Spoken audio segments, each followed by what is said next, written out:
లబ్ధిదారులకు వర్గాలు పార్టీలు ఉండవు.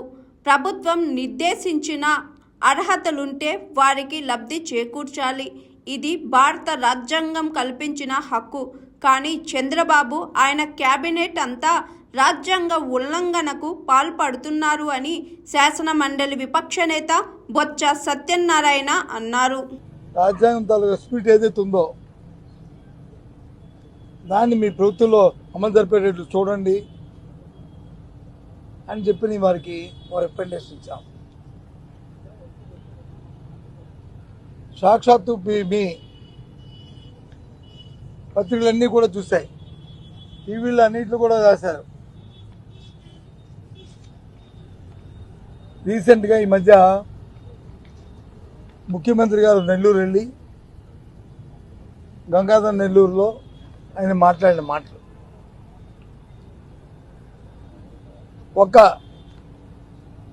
ఏ పని చేసినా సరే తెలుగుదేశం పార్టీ వాళ్ళకే చేయండి,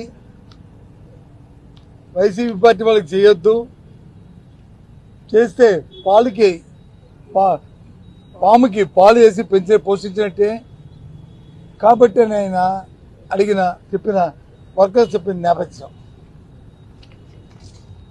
దయచేసి ఆలోచించమని కోరుతున్నాను.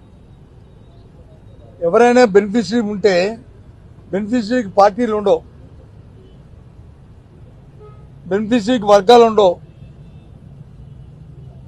బెనిఫిషరీకి ఏదైతే ప్రభుత్వం నిర్దేశించిన పారామీటర్స్ ఏవైతే ఉంటాయో వాటి వరకే చూసి ఆ పారామీటర్స్ కానీ సరిపోతే ఆ రకంగా వారిని లబ్ధిదారుడిగా చేకూర్చడం అనేది భారత రాజ్యాంగం ఇచ్చే హక్కు. అలా కాకుండా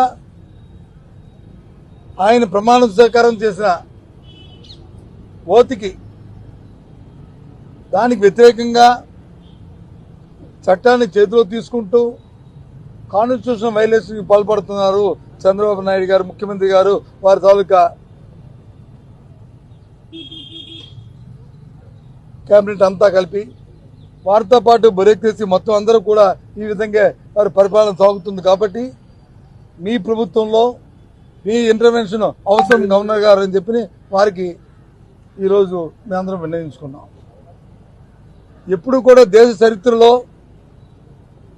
స్వాతంత్రం వచ్చిన తర్వాత మన రాష్ట్రమే కాదు ఏ రాష్ట్రంలో కూడా రాజకీయాల్లో ఉన్న ఏ నాయకుడు కూడా ఈ రకమైన పదాలతోని ఈ రకమైన భాషతోని ఎవరు కూడా ప్రయోగం చేస్తూ పరిపాలన చేయలే. మేము ఒకటే అడుగుతున్నాం సూటిగా, ఆంధ్ర రాష్ట్రంలో ఏ రాజకీయ పార్టీ అయినా సరే ఆ పార్టీకి ఉన్న సిద్ధాంతాల ప్రకారం, ఆ పార్టీకి ఉన్న విధానాల ప్రకారం రాష్ట్రంలో ఉన్న 5 కోట్ల మంది ప్రజలకి మేలు జరిగే విధంగా పరిపాలన చేయడం అనేది ఆ పార్టీల తాలూకా లక్ష్యం. అధికార పార్టీ అయితే అది చేస్తారు, అదే ప్రతిపక్షాలు అయితే వాటిని చేయడానికి ప్రయత్నంగా ప్రభుత్వంతో అవి చేయించే ఏర్పాట్లు చేస్తూ వాళ్ళని ఒత్తిడి తీసుకొస్తూ చేస్తుంటాయి. అంతేగాని ఏ ఒక్కరికో ఏ ఇద్దరికో ఉన్న ఇది ప్రత్యక్షంగా ఉన్న వివాదం కాదు, వ్యక్తిగత వివాదాలు కాదు, ఇది ఆస్తి తగాదాలు కాదు, ఇది వ్యక్తిగతమైన తగాదాలు కాదు. ఇవి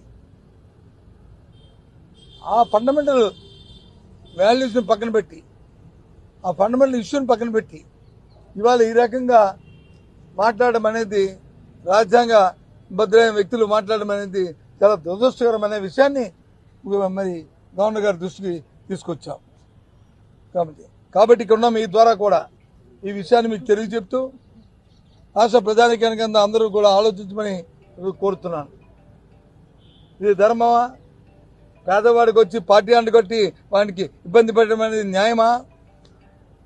సామాజిక వచ్చి వాడి అవసరం తీర్చడానికి వచ్చి రాజకీయ పార్టీ రంగును పొలవడం అది మంచి పనా?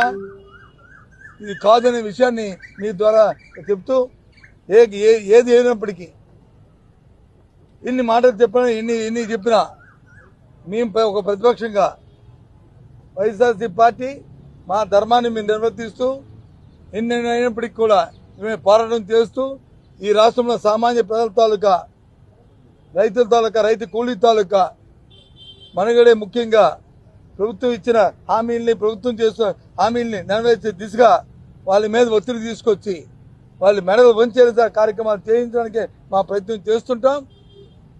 ఎన్ని ఆహ్వానాలు వచ్చినా ఎన్ని వచ్చినప్పటికీ కూడా మా వంతు మేము నమ్మిన సిద్ధాంతాన్ని నమ్మి మేము ముందుకెళ్తామనే విషయాన్ని కూడా మీ ద్వారా రాష్ట్ర ప్రధానికి తెలియజేస్తాం.